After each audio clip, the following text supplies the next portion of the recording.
Let me read to you from an article on LDS.org called Translation and Historicity of the Book of Abraham. This is the official position. I mean, at least it's on the official website of the church. And I'll read to you word for word. None of the characters on the papyrus fragment mentioned in Abraham's name or any of the events recorded in the Book of Abraham, Mormon and non-Mormon Egyptologists agree that the characters on the fragment do not match the translation given in the Book of Abraham.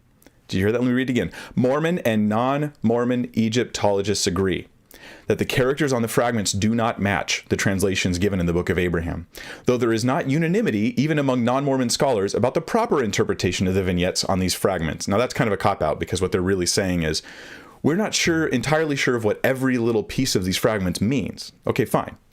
But we know for sure it doesn't mean that. Messenger of Satan to buffet me. So, reading on the LDS.org. This is live stream, guys.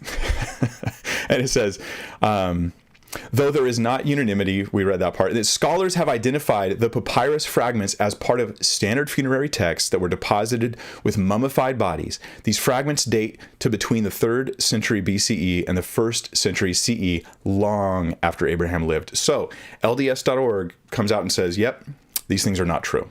We know these things aren't true. In fact, the article concludes, and you can go to the article, I will put it in the video description here after I'm done. The article concludes with this phrase, the last thing they say: the truth about the Book of Abraham is ultimately found through careful study of its teachings, sincere prayer, and the confirmation of the Holy Spirit. That's how you really find out. Because in Mormonism, Mormon apologetics is built on one pillar. Evidence doesn't matter, just believe it. I could not be a Mormon because of this. I am only a Christian because when I researched the evidence and when I sought to find the proof for what I believed, my questions were answered and I felt satisfied intellectually with those answers. I could never be Mormon. And I can't imagine what it feels like to be raised as a Mormon and then to hear stuff like this and then maybe get mad at a guy like me and then go look into it and find out it's true. And then your whole world's upside down, right? And you don't know what to believe. And they come to you and they say, take it on faith, just believe it, pray that God will kind of reveal it to you that it's true, even though it's not. So what do Egyptologists actually say about it? Let me read it to you, because that's what I would want to know, right? Dr. W.M. Flinders Petrie from the London University says the following. I've examined the illustrations given in the Pearl of Great Price. In the first place, they are copies, very badly done, of well-known Egyptian subjects, of which I have dozens of examples. Secondly, they are all many centuries later than Abraham. James H. Breasted, Ph.D., from the Haskell Oriental Museum and the University of Chicago says the following. Joseph Smith's interpretation of them as part of a unique revelation through Abraham, therefore, very clearly demonstrates that he was totally unacquainted with the significance of these documents and absolutely ignorant of the simplest facts of Egyptian writing and civilization. Let's read a few more.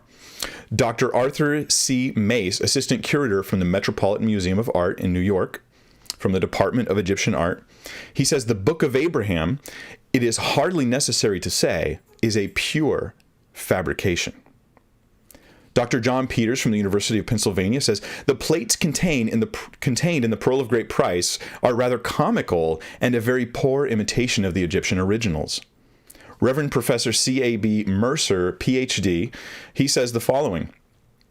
The explanatory notes to his facsimile cannot be taken seriously by any scholar, as they seem to be undoubtedly the work of pure imagination. Dr. Edward Meyer from the University of Berlin.